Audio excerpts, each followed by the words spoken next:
Follicular phase also called as folliculogenesis बेटा, ठीक है।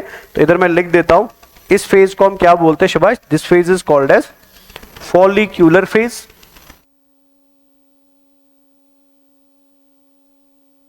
फॉलिक्यूलर फेज, ठीक है, ऑल्सो कॉल्ड एज फॉलिक्यूलोजेनेसिस। और इसमें बहुत सारे बच्चे कंफ्यूज होते हैं, इसको जरा आप अच्छे से समझ लें, बिकॉज इसमें थोड़ा सा एक चीज कंफ्यूजिंग है जो मैं एक्सप्लेन करने की कोशिश करूंगा, ठीक है।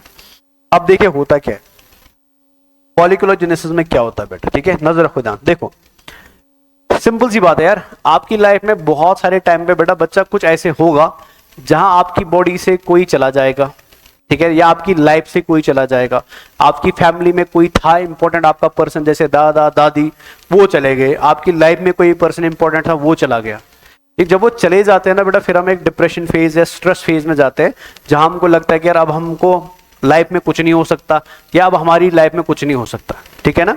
बट ये सब बकवास वाली बातें हैं, because life is all about starting again बेटा। अगर आपकी लाइफ में कोई चीज माइनस हुई है तो बेस्ट थिंग इज कि अगर आप बेटा उस माइनस को देख के, ठीक है ना, उस लॉस को देख के अपनी बॉडी, अपनी लाइफ को दोबारा बिल्ड करना शुरू करेंगे, बिकॉज पछतावे में कुछ नहीं रखा भगवान ने बेटा। Repentance brings nothing. आपको हमेशा लाइफ में बेटा पुरानी चीजें जो छूट गई है उनको पीछे छोड़ना चाहिए और एक नए चैप्टर को शुरू करना चाहिए। और ये हमको सिखाता है कौन, ये हमको फीमेल का यूट्रस सिखाता है बेटा, क्लियर है। तो यूट्रस की बॉडी से बेटा अभी भी कौन चला गया, एंडोमेट्रियम की लाइनिंग चली गई। अब ऐसा तो नहीं है ना बेटा कि यूट्रस पूरी जिंदगी इसी चक्कर में, इसी टेंशन में गुजारेगा कि मैंने एंडोमेट्रियम बनाया था, मैंने एग लाया था, वो फ्यूज नहीं हो गया, अब मेरी जिंदगी में कुछ नहीं बचा। ऐसा नहीं है बेटा। यूट्रस क्या करेगा बेटा कि जैसे एंडोमेट्रियल लाइनिंग 5 दिन में खत्म हो जाएगी, बिकॉज ये साइकिल चलता है 1/5 day, with in 55th day बेटा, या ड्यूरिंग दीज डेज, जैसे 5वां दिन खत्म होगा ना, 6ठे दिन बेटा यूट्रस एंड पूरी फीमेल की बॉडी, या ओवरी एंड पूरी फीमेल की बॉडी एक नए साइकिल की शुरुआत करती है, समझ रहे, एक नए एग की शुरुआत करती है, एक नए इम्प्लांटेशन की शुरुआत करती है, जिसकी शुरुआत कहां से होती है, ओवरी से होती है बेटा, बाय वेरी इंपॉर्टेंट फेज, जिस फेज को हम क्या बोलते हैं, फॉलिकुलर फेज बोलते हैं, या जिसको हम क्या बोलते हैं, फॉलिकुलोजेनेसिस बोलते हैं, क्लियर है। अब क्या होता है इस फेज में, वो जरा आप प्लीज नजर रखिए ध्यान से। होगा क्या कि जैसे पुराना साइकिल कंप्लीट हो जाएगा, है ना, पुराने साइकिल के बाद एक नया साइकिल शुरू हुआ, तो नए साइकिल में क्या हो जाता है बेटा कि अगेन हाइपोथैलेमस रिलीज करेगा GnRH को बेटा, रिलीज किया। GnRH रिलीज होने के बाद बेटा अगेन कहां पे आएगा, शाबाश, अगेन कहां पे आएगा, एंटीरियर पिट्यूटरी में आएगा। तो ये अगेन आया बेटा एंटीरियर पिट्यूटरी पे, एंटीरियर पिट्यूटरी, है ना।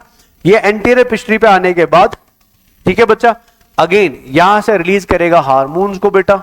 आपको ऑलरेडी पता है कौन कौन सा हार्मोन, शाबाश। The first one is called as LH, मतलब luteinizing hormone. The second one is called as FSH, मतलब फॉलिकल स्टिमुलेटिंग हार्मोन बेटा, क्लियर है, जो मैंने ऑलरेडी आपको बोला है, FSH। अब देखो होगा क्या, जैसे फीमेल की बॉडी के अंदर FSH आता है बेटा, या ब्लड के अंदर FSH आता है, तो ये FSH सीधे किस में जाता है, ये ओवरी में जाता है। एंड ये ओवरी के अंदर थोड़ी देर पहले मैंने आपको बोला था बेटा, 2 काम करवाएगा। एक तो ओवरी के हार्मोन्स को बनाना शुरू करेगा, और दूसरा ओवरियन इवेंट्स को स्टार्ट करेगा। तो जहां पे मैं ओवरियन इवेंट वर्ड यूज कर रहा था ना, उस ओवरियन इवेंट को हम क्या बोलते हैं बेटा, फॉलिकुलर फेज और फॉलिकुलोजेनेसिस बोलते हैं। यानी फीमेल्स की ओवरी के अंदर मेंस्ट्रुअल साइकिल के दौरान ओवरी में बेटा फॉलिकल्स को हम क्या कराएंगे, डिवाइड करवाएंगे, ठीक है। एक छोटी सी फॉलिकल से क्या बनाएंगे, एक बड़ी सी फॉलिकल बनाएंगे।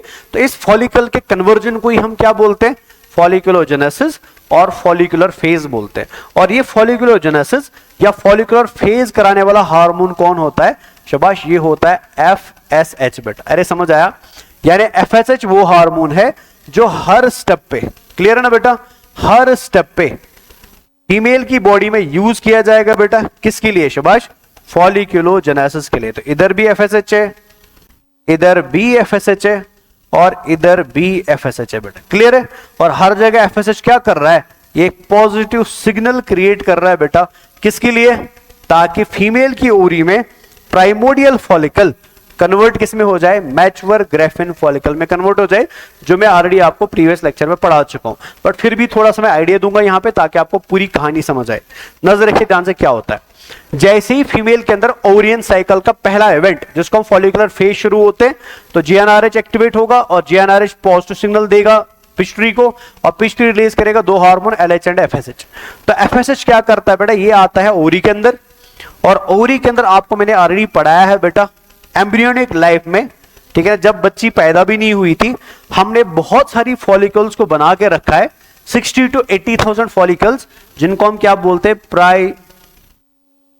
प्राइमोडियल फॉलिकल्स बोलते हैं। क्या बोलते हैं इनको शाबाश, प्राइमोडियल फॉलिकल्स बोलते, ठीक है ना। कितनी होती है, 60,000 to 80,000 प्राइमोडियल फॉलिकल्स होती है बेटा, क्लियर है ना बच्चा। लेकिन मैंने आपको यह भी पढ़ाया था, ये प्राइमोडियल फॉलिकल जो है बेटा, ठीक है ना, इसके बाहर जो सेल्स होती है, दिख रही है ना यहाँ पे अंदर से प्राइमोडियल फॉलिकल है, बेचारी सैड है बेटा, रो भी रही है शायद, ठीक है। इसके बाहर ये जो सेल्स होती है बाहर से, ये सेल्स होती है फ्लैट एपिथेलियल सेल्स बेटा, दिख रहा है ना यहाँ से बाहर सेल्स है, तो ये कौन सी सेल्स है शाबाश, they are flat epithelial cells surrounded by, ठीक है ना, surrounded by flat epithelial cells, flat epithelial cells, epithelial cells, clear है बच्चा, surrounded by flat epithelial sales.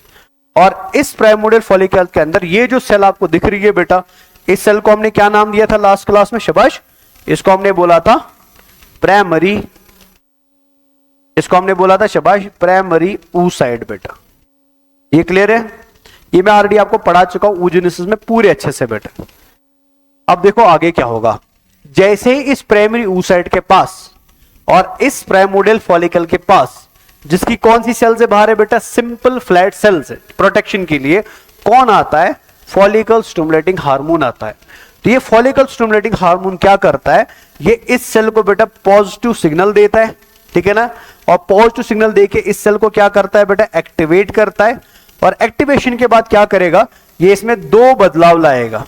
पहला, जो ये सेल्स इसको सराउंड कर रही थी बेटा, अभी तक ये सिंपल फ्लैट सेल्स थी, अब ये सेल्स क्यूबॉइडल बन जाती है, क्या बन जाती है, क्यूबॉइडल बन जाती है, क्यूबॉइडल सेल्स, पहली बात है ना।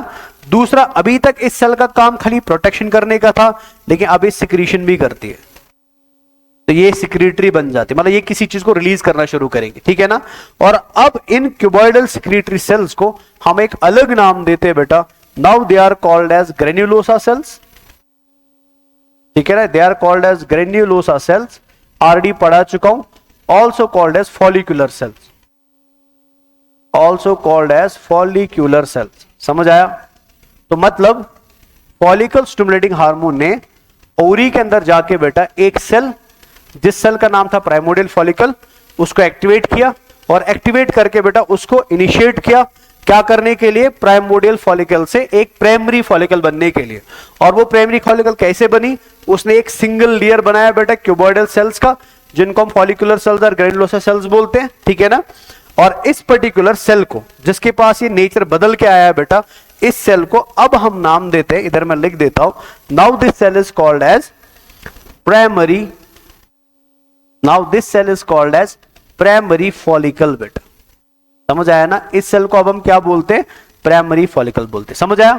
तो मतलब एफएसएच ने पहला काम किया फॉलिकुलोजेनेसिस में या फॉलिकुलर फेज में, इसने प्राइमोडियल फॉलिकल को कन्वर्ट कर दिया प्राइमरी फॉलिकल में, जिस प्राइमरी फॉलिकल के बाहर क्या है, single layer of follicular cells और ग्रेनुलोसा सेल्स है, क्लियर है ना बच्चा। दूसरा, जब प्राइमरी फॉलिकल बनेगी, प्राइमरी फॉलिकल के अंदर अभी भी कौन सी सेल है, प्राइमरी oocyte है बेटा, जो मैं ऑलरेडी आपको बता चुका हूं। अब ये बंदा क्या करेगा, ये अगेन आएगा इसके पास, प्राइमरी फॉलिकल के पास, ठीक है ना। अब इस प्राइमरी फॉलिकल को ये अगेन क्या करेगा, एक्टिवेट करेगा, एक्टिवेट करेगा, ठीक है। और क्या बोलेगा, ये इसको दो काम करने को बोलेगा। पहला, ये बोलेगा भाई एक लेयर है आपके पास फॉलिकुलर सेल्स की, अब आप इससे और ज्यादा लेयर्स बनाओ बेटा, यानी सिंगल लेयर से क्या बनेंगी, मेनी लेयर्स बनेंगी बेटा, क्लियर है ना। Single layer of follicular cell से क्या बनेगा, many layers of follicular cells बनेंगी, इधर लिख देता हूं मैं, ठीक है ना। तो पहले थी सिंगल लेयर, अभी है many layers of follicular cells, many layers of follicular cells, समझ आया ना बच्चा? तो एक लेयर से कितनी बनी, बहुत सारी लेयर्स बनी फॉलिकुलर्स। ये पहला बदलाव लाया किसने, एफएसएच ने। दूसरा बदलाव ये क्या लाता है, ये इस प्राइमरी oocyte को बोलता है कि भाई आप अपने बाहर एक प्रोटेक्टिव लेयर बनाओ बेटा, और इस प्रोटेक्टिव लेयर को हम नाम देते हैं ज़ूना पेल्यूसिडा। ठीक है, ये मैं ऑलरेडी पढ़ा चुका हूं आपको, थोड़ा सा मैं ओवरव्यू दे रहा हूं ताकि कॉन्सेप्ट अच्छे से समझ आ जाए। ठीक है ना, तो क्या बना लिया इसने शाबाश, ज़ूना पेल्यूसिडा बना लिया। समझ आया? तो इधर भी अंदर प्राइमरी फॉलिकल है, ठीक है, ये अभी भी यहां पे प्राइमरी फॉलिकल है, ये अभी भी है बेटा प्राइमरी फॉलिकल। समझ आया ना? इधर भी है अभी क्या शाबाश, प्राइमरी फॉलिकल, प्राइमरी फॉलिकल। लेकिन डिफरेंस क्या है शाबाश, डिफरेंस ये है बेटा कि इस प्राइमरी फॉलिकल के पास ज़ूना पेल्यूसिडा नहीं था, इसके पास सिंगल लेयर सेल था, इसके पास ज़ूना पेल्यूसिडा है और many layers of follicular cells है बेटा। समझ आया? अब ये एफएसएच नहीं रुकेगा, इसका मन अभी भी नहीं भरा है बेटा, ये अभी भी खुश नहीं हुआ। समझ आया? अब एफएसएच अगेन किसके पास जाएगा, इस सेल के पास। ठीक है, जो आप यहां पे देख रहे हो, जिस सेल को अभी हम क्या नाम देते हैं शाबाश, अब ये मॉडिफाई हो चुकी है ना, now this modified cell is called as secondary follicle बेटा। समझ आया? तो इसको हम क्या बोलते हैं शाबाश, इसको हम नाम देते हैं सेकेंडरी फॉलिकल, इसको हम बोलते हैं सेकेंडरी फॉलिकल। समझ आया? सो मतलब एफएसएच ने क्या किया, पहले प्राइमोडियल फॉलिकल से बनवाया प्राइमरी फॉलिकल, अब प्राइमरी फॉलिकल से क्या बनवाया, सेकेंडरी फॉलिकल। क्लियर? ये खुद नहीं हो रहा है, करा रहा है कौन, एफएसएच बेटा। अभी भी इस बंदे को चैन नहीं मिलेगा, अब ये सेकेंडरी फॉलिकल के पास जाएगा, इसको अगेन क्या करेगा बेटा, एक्टिवेट करेगा। समझ आया ना? और इस सेकेंडरी फॉलिकल को क्या बोलेगा कि भाई अभी आपकी प्रोटेक्शन अच्छी नहीं है, अब अपनी लेयर्स को और ज्यादा बढ़ाओ। यहां पे 2 लेयर थी, अब 2 से ज्यादा लेयर्स होंगी, पहली बात। और तीसरा बोलेगा बाहर इन लेयर्स के एक प्रोटेक्टिव कवच लगा लो आप बेटा। ठीक है ना, जिस प्रोटेक्टिव कवच को हम नाम देते हैं, जिसको मैं इधर हाईलाइट कर देता हूं, this is called as theca. ये जो बाहर लेयर बन रही है, जो मैं ऑलरेडी पढ़ा चुका हूं आपको बेटा, इस लेयर को हम क्या बोलते हैं, थीका। ये थीका लेयर है, ठीक है ना, और ये भी थीका लेयर है। तो बाहर वाली थीका को हम बोलते हैं थीका एक्सटर्ना, इसको हम बोलते हैं थीका एक्सटर्ना बेटा, है ना, और इसको हम बोलते हैं theca interna, theca interna. Clear है?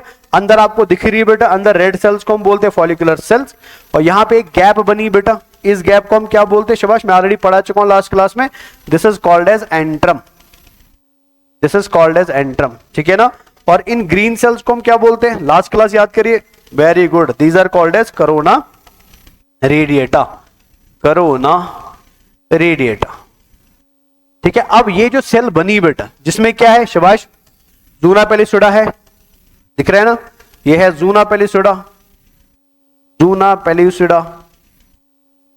उसके अलावा क्या है शाबाश, oocyte, इस oocyte को अब हम बोलते हैं सेकेंडरी oocyte, पढ़ा चुका हूं लास्ट क्लास में, बिकॉज इसने मियोसिस कंप्लीट कर दी बेटा, है ना, this is called as secondary,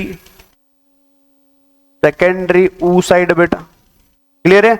now this follicle, जिसके अंदर क्या क्या फीचर्स है, जल्दी जल्दी शाबाश, जिसके अंदर पहला फीचर है उसमें थीका एक्सटर्न थीका इंटरना बना है, दूसरा कोरोना रेडिएटा बना है, तीसरा एंट्रम बना है, चौथा प्राइमरी फॉलिकल कन्वर्ट किस में हो चुका है, सेकेंडरी फॉलिकल में, इसको हम नाम देते हैं टर्शियरी फॉलिकल बेटा। क्या बोलते हैं शाबाश, this layer is, this cell is now called as शाबाश tertiary follicle, this is called as tertiary follicle. समझ आया ना बच्चा, टर्शियरी फॉलिकल। क्लियर है? तो क्या हुआ फॉलिकुलर फेज में, अगर आपको सिंपल तरीके से याद रखना है, तो फॉलिकुलर फेज में क्या हुआ कि पुरानी लाइनिंग खत्म हो चुकी है, पुराना सारा साइकिल खत्म हो चुका है, लेकिन हमें नए महीने के अंदर नया एग चाहिए, हमें नई फर्टिलाइजेशन चाहिए, तो नया एग एंड नई फर्टिलाइजेशन के लिए हमने एग को बनाना शुरू कर दिया, सेकेंडरी oocyte को बनाना शुरू कर दिया।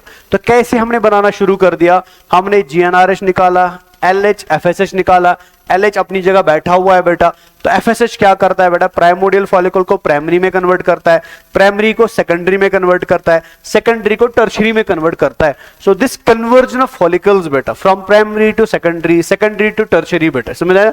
And this conversion of oocyte from primary oocyte to secondary oocyte बेटा, इसी पूरे फेज को हम क्या बोलते हैं, फॉलिकुलर फेज और फॉलिकुलोजेनेसिस नाम देते हैं। समझ आया? ये तो क्लियर हो गया ना बेटा। अब इस फेज के अंदर एक इंपॉर्टेंट काम होता है, जो जरा आप प्लीज ध्यान से सुनना, बिकॉज ये बहुत ही ज्यादा इंपॉर्टेंट है बेटा। होता क्या है, जब ये फॉलिकुलर सेल्स बनती है बेटा, बनी ना यहाँ पे फॉलिकुलर सेल्स, इधर बनी फॉलिकुलर सेल है ना, इधर भी बनी फॉलिकुलर सेल, इसको मैं इधर लिख देता हूं, इधर भी बनी फॉलिकुलर सेल्स, इधर भी बनी फॉलिकुलर सेल्स है ना। तो ये फॉलिकुलर सेल्स जब बनना शुरू हो जाती है ना, ये फॉलिकुलर सेल्स बनते समय एक स्पेशल हार्मोन को बनाती है बेटा, जो हार्मोन यूट्रस के लिए बहुत इंपॉर्टेंट है। और इस हार्मोन को जो यहां बनता है और यूट्रस के लिए बहुत इंपॉर्टेंट है बेटा, this hormone is called as estrogen बेटा। इसको हम क्या नाम देते हैं? एस्ट्रोजन। समझ आया? तो अगर आपको नीट में क्वेश्चन पूछा जाए कि फॉलिकुलोजेनेसिस के अंदर कौन सा ओवरियन हार्मोन बनता है, तो आंसर क्या आएगा? एस्ट्रोजन। और किससे बनता है? वो फॉलिकुलर सेल से बनता है। समझ आया? तो ऑटोमेटिकली यहां पे भी क्या रिलीज होगा? शाबाश, यहां पे भी क्या रिलीज होगा? एस्ट्रोजन, है ना बच्चा? यहां पे भी रिलीज होगा एस्ट्रोजन। क्लियर है? और यहां पे भी क्या रिलीज होगा? एस्ट्रोजन। एस्ट्रोजन बेटा, समझ आया ना बच्चा? यहां पे भी रिलीज होगा एस्ट्रोजन। ठीक है? तो अगर मैं आपसे एक सिंपल क्वेश्चन पूछूं बेटा, फॉलिकुलर फेज के अंदर, ठीक है, फ्रॉम डे 1 टू डे 13, मतलब जैसे जैसे फॉलिकुलर फेज आगे चलता जाएगा, 5वें से 6वां दिन, 7वां दिन, 8वां दिन, 9वां दिन, जैसे जैसे दिन आगे बढ़ते जाएंगे तो फॉलिकुलर सेल्स का साइज बढ़ रहा है कि कम हो रहा है? वेरी गुड बेटा, बढ़ रहा है। और अगर फॉलिकुलर सेल्स का साइज बढ़ रहा है तो मुझे बताओ बेटा आप, एस्ट्रोजन का लेवल या एस्ट्रोजन का कॉन्सेंट्रेशन बढ़ेगा कि कम होगा बेटा? शाबाश। पहले दिन थोड़ा सा होगा, फिर उसके बाद और ज्यादा बढ़ेगा, और फिर उसके बाद और ज्यादा बढ़ेगा बेटा। यानी एस्ट्रोजन की लेवल फॉलिकुलर फेज के दौरान कंटिन्यूअसली क्या होती रहती है? इंक्रीज होती रहती है बेटा। समझ आया? और ओवरऑल ये फेज जो है ये चलता है बेटा कितने दिन? शाबाश, 5 दिन तक क्या चला था? 5 दिन तक क्या चला था? मेनेस्ट्रुअल फेज, है ना। 5वें दिन के बाद कौन सा दिन आता है? 6वां दिन। तो 6 to 13th डे बेटा, 6 to 13th डे क्या चलता है? फॉलिकुलर फेज चलता है। यानी एस्ट्रोजन के लेवल 6 to 13 डे क्या होती जाएगी? इंक्रीज होती जाएगी। और हाईएस्ट लेवल ऑफ एस्ट्रोजन कब मिलेगा? 13th या 14th डे के आसपास मिलेगा। समझ आया? So this is all about follicular phase. तो I hope follicular phase complete हो चुका है। समझ आया ना? अब फॉलिकुलर फेज के बाद जो हम नेक्स्ट फेज पढ़ेंगे वो अगेन हम ओवेरियन साइकिल के ही पढ़ेंगे। इसको हम क्या बोलते हैं बेटा? ओवुलेटरी फेज बोलते हैं। बट फॉलिकुलर फेज के साथ और एक चीज रिलेटेड है जो मैं आपको पढ़ाना चाहूंगा, उस पर आप नजर रखना प्लीज ध्यान से बेटा। अब इधर नजर रखो। थोड़ी देर पहले मैंने आपको पढ़ाया था, इधर नजर रखो। मैंने आपको बोला था कि एंडोमेट्रियम की लाइनिंग को डिवाइड करने के लिए, एंडोमेट्रियम की लाइनिंग को प्रोलिफरेट करने के लिए कौन सा हार्मोन इंपॉर्टेंट है? एस्ट्रोजन, है ना बच्चा। 5वें दिन एस्ट्रोजन 0 था, मतलब बहुत ही कम था। लेकिन 5वें दिन के बाद एस्ट्रोजन क्या होना शुरू हो गया? बढ़ना बढ़ना बढ़ना बढ़ना बढ़ना शुरू हो गया। मतलब कंटिन्यूअसली एस्ट्रोजन की लेवल क्या होती गई? इंक्रीज होती गई। लेकिन एस्ट्रोजन का टारगेट क्या है? इधर नजर रखो, हाँ ये इंपॉर्टेंट है। एस्ट्रोजन हार्मोन का टारगेट कौन है? इधर है ना बेटा, ओवरियन हार्मोन्स में एस्ट्रोजन। तो एस्ट्रोजन हार्मोन का टारगेट कौन है बेटा? यूट्रस का एंडोमेट्रियम है। समझ आया? जैसे जैसे एस्ट्रोजन की लेवल बढ़ती जाएगी तो ऑटोमेटिकली वो यूट्रस के अंदर आएगा। तो वो यूट्रस के अंदर आके क्या करेगा? वो एंडोमेट्रियम की लाइनिंग को डिवाइड करेगा कि नहीं करेगा बेटा? डिवाइड करना शुरू करेगा ना। तो आहिस्ता आहिस्ता 6 से 13th डे में एंडोमेट्रियम की लाइनिंग दोबारा क्या करना शुरू करेगी? डिवाइड करना शुरू करेगी। समझ आया ना? इस फेज को हम क्या नाम देते हैं? This is called as proliferative phase बेटा। इसको हम क्या बोलते हैं सुभाष? प्रोलिफरेटिव फेज बोलते हैं।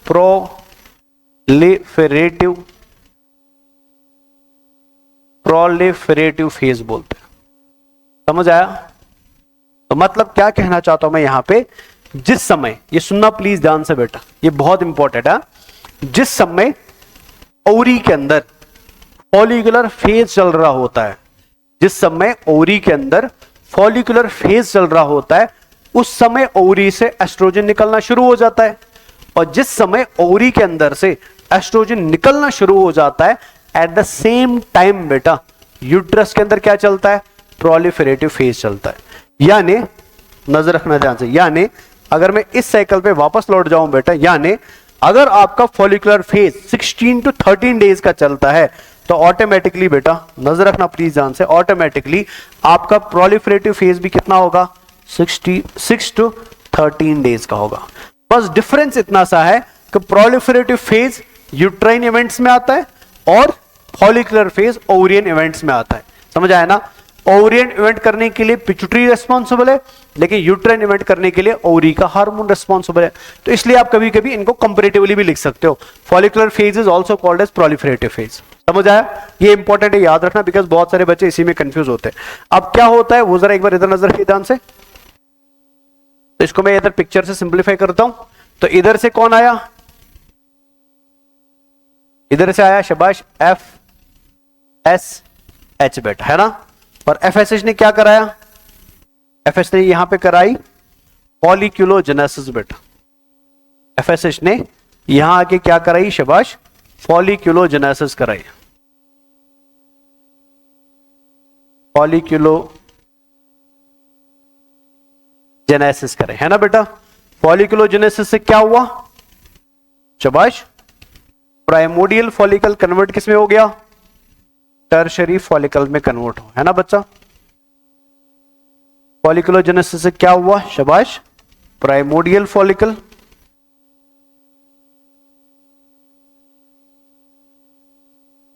कन्वर्ट किस में हुआ? टर्शरी फॉलिकल में कन्वर्ट हुआ। समझ आया ना बच्चा? और ये काम करवाया किसने? ये काम करवाया FSH ने। समझ आया? लेकिन ड्यूरिंग दिस प्रोसेस बेटा, जब ये काम चल रहा था उस समय क्या हुआ? फॉलिकल्स ने एक हार्मोन को रिलीज कर दिया। फॉलिकल्स ने एक हार्मोन को रिलीज कर दिया, जिस हार्मोन को हमने क्या नाम दिया?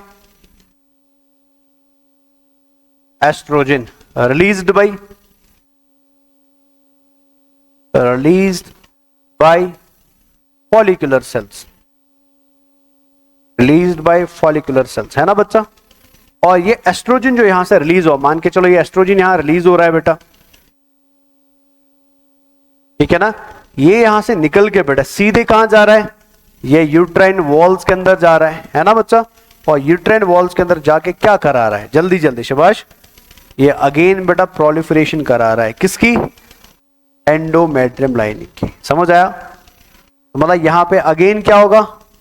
एंडोमेट्रियम की लाइनिंग मोटी होनी शुरू हो जाएगी, बिकॉज एंडोमेट्रियम के अंदर अगेन क्या हो रहा है? डिवीजन हो रहा है बेटा। तो मतलब क्या बना? नए साइकिल के लिए एक नया एंडोमेट्रियम बना बेटा। समझ आया ना? तो इसी फेज को हम क्या बोलते हैं शाबाश? इसको हम प्रोलिफरेटिव फेज बोलते हैं। यानी इधर इसको मैं क्या बोलूंगा? अगर मैं इधर लिख दूं ना, तो इस पॉइंट पे मैं इसको क्या बोलूंगा? Proliferative phase. प्रोलिफरेटिव फेज किसमें चल रहा है बेटा? शाबाश, यूट्रस में चल रहा है। और इधर मैं इसको क्या बोलूंगा? फॉलिक्यूलर फेज, है ना बेटा? फॉलिक्यूलर फेज कहां पे चल रहा है? ओवरी में चल रहा है। समझ आया? So this is end of proliferative phase, which is also called as follicular phase. Clear?